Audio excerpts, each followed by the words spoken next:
जगायचं म्हटलं की काहीतरी त्यागावं लागतं. जगायचं म्हटलं की काहीतरी त्यागावं लागतं. पुन्हा पालवी बहरण्यासाठी वृक्षांना आधी झगडावं लागतं.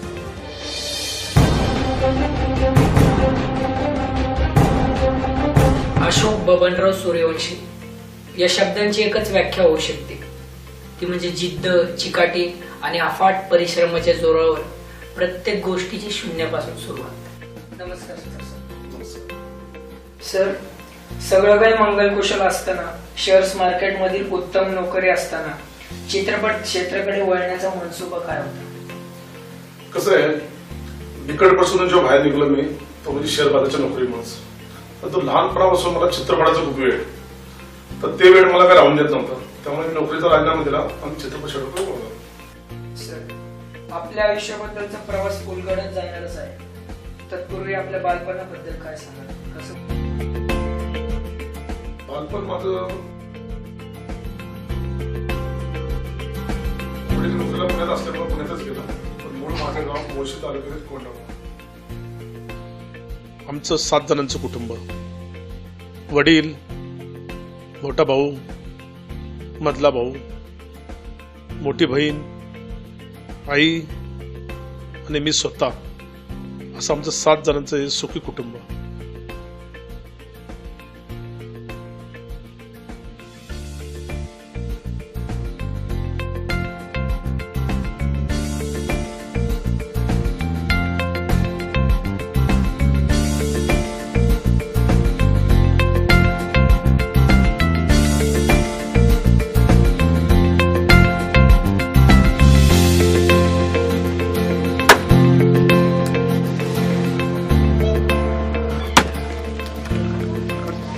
सर, आपलं एवढं मोठं कुटुंब, त्यात आपण लहान, त्यामुळे अर्थातच आपलं बालपण मजेतच गेलं असतं. नाही, लहानपणचे माझं गरीब स्थितीत आणि बिकट परिस्थितीत जे गेलं ते कुणाच्याही वाट्याला यावं नाही, तेवढीच माझी इच्छा आहे. मला आठवतं ते आमचं बचपन, ते लहानपण आमचं. कमवणारी व्यक्ती एकच आणि खाणारी तोंडच 7. डोळ्यासमोर चित्र येतं की एक काळ एवढं बिकट होता आमचा की खाण्याची हाल असायची. खाण्याच्या दुकानात जाऊन आम्ही खाण्याचा भोगा खायचो. त्या भोग्यामध्ये एखादा नारळाचा तुकडा सापडला, त्यासाठी आमच्या भांडामध्ये भांडणं व्हायची. अत्यंत दुःखाची परिस्थिती आमची. म्हणजे आज पण आठवलं तरी डोळ्यातून पाणी येण्यासारखं होतं आम्हाला.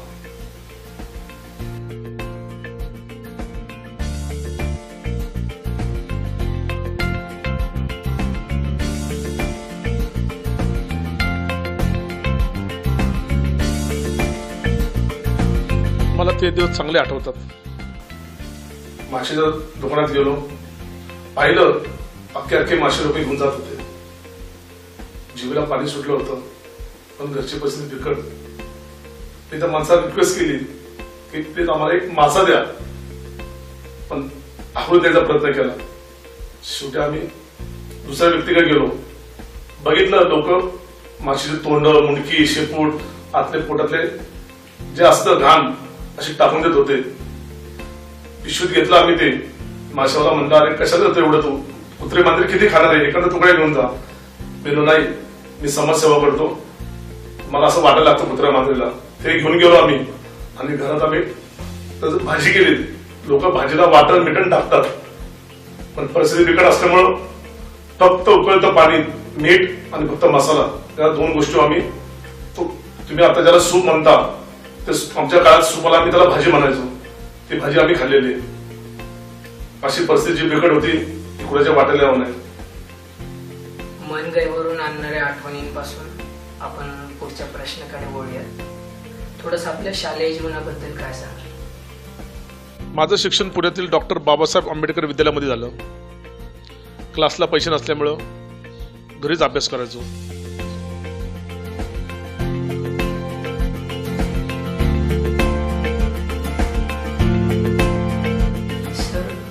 आपल्या बोलण्यातच आपल्या बालपणीच्या यातना जाणवत आहे. पुढे महाविद्यालयीन शिक्षणाबद्दल? पुढचं शिक्षण नाही करू शकलो, कारण इच्छा होती खूप शिकावं, मोठं व्हावं, पण घरचं वातावरण बघून तिथं शिक्षण सोडून दिलं मी. परत तोच प्रश्न माझा असणार, तेच उत्तर असणार की वडील कमवणारे एकटे 5 भावांचं शिक्षण करू शकत नव्हते. ते शिक्षण करायच्या नावाखाली मी दुकानात कामाला लागलो. स्टेशनरीच्या दुकानामध्ये काम केलं. नोकरी करत असतानाच दुकानात सुद्धा अनेक मुलं पैशावाली होती. मी माझे फाटके कपडे घालून जायचो, त्यामुळे मालकाने सुद्धा मला आखलून दिलं. खूप मेहनत करतो दुकानामध्ये. वह्या पुस्तकं उचलणं, सगळं स्वच्छता करणं, फरशी पुसणं, अशी अनेक कामं केली. पण तिथून पण मालकाने मला काढून टाकलं का आता तुझ्यामुळे गिरायक कमी येतात. दुसरी परिस्थिती माझी, तिथून आपल्याला तर करायचं काय, घरी जायचं कसं, कारण घरी गेलं तर खाण्याची हाल, वडिलांना काहीतरी मदत व्हावी हा डोळ्यासमोर एकच माझा उद्देश. मग त्या उद्देशाच्या बेसवर मी गेलो. पाहिलं कुणी नोकरीला घेणार, कारण माझा अवतार एवढा गरीबगत होता. कपडे फाटलेले, लोक म्हणजे आज चोरी करायला काय करून कोणी कामाला घेत नव्हतं. असंच चाललो होतो. काय करावं काय नाही, घरी कुठल्या तोंडाने जायचं. शाळेला पण शाळा सोडून दिली, नोकरी पाहिजे नोकरी गेली. समोर हातगाडी लागली होती. मी त्या हातगाडीला रिक्वेस्ट केली, बाबा तुमच्या मी हेल्प करू का. तो मला मदत नकोय, तुला काय तुझ्या जिद्दी तू कर. त्या काळात मी हातगाडी ओढली, ज्याला आपण 2 चाकाने ओढतो. ती हातगाडी ओढून मी ते काम केलं. ती हातगाडी ओढून घरी गेलो. आईला वाटलं पूर्ण थकून आले, काहीतरी याला खायला द्यावं. आईने बघितलं चतकोर भाकरीचा तुकडा, ती मला वाढणार. मी शर्ट काढला माझा. जसा मी शर्ट खुंटीला अडकवला, दिवसभर हातगाडी ओढल्याचे माझ्या कपड्यावर सगळे असे छातीवर माझे पट्टे उठले होते. आईचं लक्ष गेलं. मी त्रास होऊन खाली बसलो होतो. आईने बघितल्यानंतर आईला पण राहवलं नाही. आईची ती व्याकुळ माया माझ्याकडे बघून आई माझ्या जवळ आली. माझं लक्ष ऐकत नव्हतं. मी माझ्या टेन्शन मध्ये होतो की उद्याचा दिवस कसा उघडणार, उद्या काय करणार, उद्या नाही गाडी वळली तर काय करू आपण. थक्क करून टाकणारा आणि क्षणोक्षणी विचार करायला लावणारा आपलं आयुष्य आहे. आयुष्याशी असा सामना चालू असताना कलेची जोपासना कशी केली. हा काळ पुढे सरकत असताना अंगात असलेले कलाकार गप्पा बसून देत नव्हते. मी अनेक कलाकारांची दाखला करायचो, वेगवेगळ्या हिरोचे आवाज काढायचो. खास करून मिथुनदा माझे आवडते हिरो. मिथुन चक्रवर्ती म्हणलं की त्यांचा फिल्म बघितल्याशिवाय राहत नव्हतो. असंच विचार केला आता काय करावं. मग मी एका कलाकाराच्या घरी कामाला लागलो. माळी काम ज्याला म्हणतो आपण, झाडाला पाणी घालणं वगैरे. हे काम करत असताना त्या कलाकाराच्या सान्निध्यात राहिल्यामुळे मला अशी अपेक्षा वाढत गेली की हा कलाकार मला काहीतरी पुढे घडवल. पण नाही, लवकर तो लवकरच शेवटी. तिथं मला जाणवलं की आपल्याला हा माणूस काय पुढे घेऊन जाणार नाही. मग एका ओळखीच्या माणसाकडे गेलो. त्याच्या थ्रू एका चित्रपटात छोटी भूमिका केली, जी मॉप म्हणून म्हणतात ज्याला, बॅकग्राऊंडला कलाकार. ते करत असताना अनेक कलाकारांचे मी अभिनय बघत गेलो. आपली अंगात तेवढी कला आहे याची जाण मला होतीच. एक कलाकारांनी मला एक ब्रेक दिला, थोडासा छोटा अभिनय करायची सवलत दिली. विचार केला आता याच्या जोरावर आपण काहीतरी करावं. मग मी कलाकार पुरवायचं काम सुरू केलं. कारण आजकाल कसं आहे, कलाकार तुम्हाला व्हायचं असेल तर तुम्हाला काहीतरी मदत करावी लागते, हेल्प करायला लागतं. तर असे ओळखीचे लोक घेऊन जायचो. त्यातून मी एक कलाकार घडत गेलो.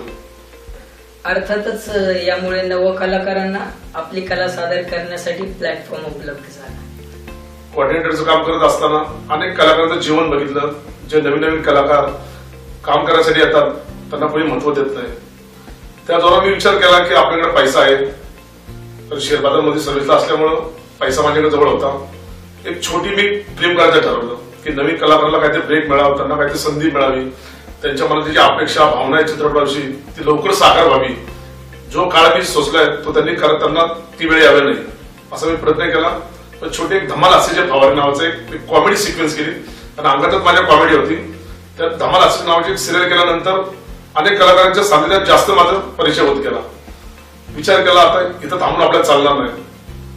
डोक्यात विचार आले आत्ताची जीवनशैली काय चालली. काही राजकारणी लोक नवीन लोकांना कसं फसवतात किंवा त्यांना कसं वापरून घेतात. तो बेस मी डोक्यात ठेवून एक संकल्पना मांडली व त्याच्यावर एक स्टोरी लिहिली आणि त्याच्यावर एक चित्रपट केला, तोडफोड. की नवीन समाजातली मुलं कशी बिघडतात मोठ्या लोकांच्या सानिध्यात आल्यानंतर. तोडफोड केला. त्यावेळी अनेक कलाकारांना मी जो ब्रेक दिला त्या कलाकारांनी पण मला खूप त्रास दिला.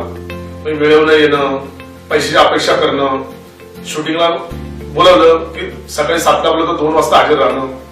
तर तुम्ही खूप शिकलो. त्या शिकलो त्यानंतर मी चित्रपट अनेक थिएटरला लावला. प्लस मायनस माझा लॉस प्रॉफिट दोन्ही त्यात मिक्स झालं. विचार केला आता गप्प बसून चालणार नाही. परत त्या जोरावर मी माझी स्वतःची कंपनी स्थापन केली होती. आधी मी नवीन एक चित्रपट केला, शहराची पोर गावात जाऊन. डॉक्टर श्रीराम लागून सारखे कलाकार, मोठे मोठे कलाकार होते. पण त्यावेळेस पैसा माझ्याकडे कमी पडला, मग मी चित्रपट दुसऱ्या मित्राला विकून टाकला. तो पैसा आला, त्याच्यामध्ये आता मी माझी काही जवळची जी इस्टेट होती ती थोडीशी विकली आणि आता मी एक उलट सुलट नावाचा एक चित्रपट आहे, तो म्हणजे संपूर्ण कॉलेज जीवनावर आहे.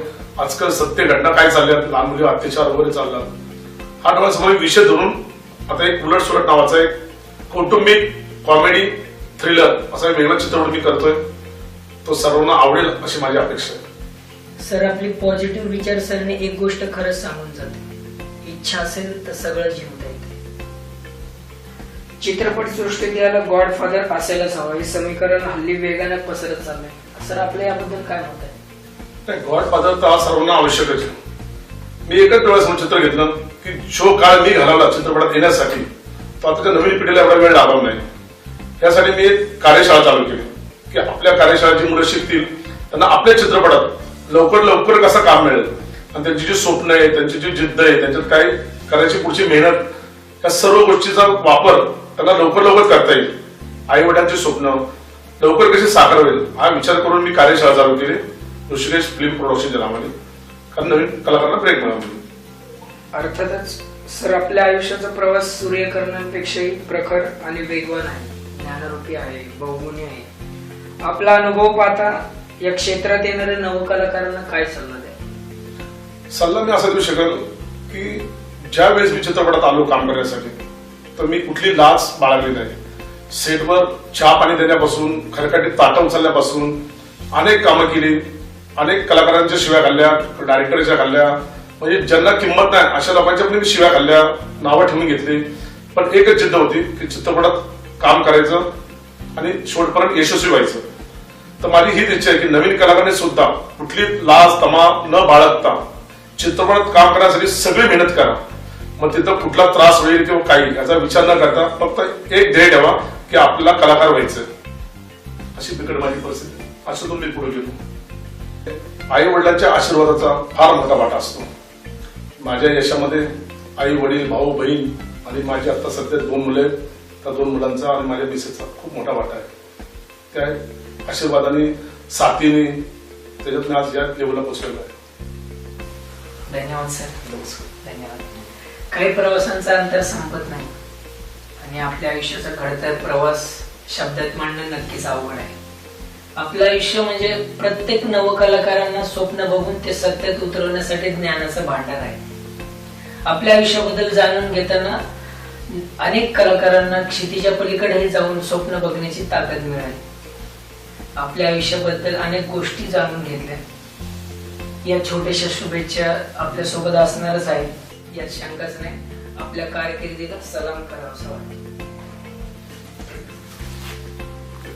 बस एक तुम ही रहे महफिल के काबिल, बस एक तुम ही रहे महफिल के काबिल, बिखर गए सब मगर बिखरी नहीं महफिल, मगर बिखरी नहीं महफिल.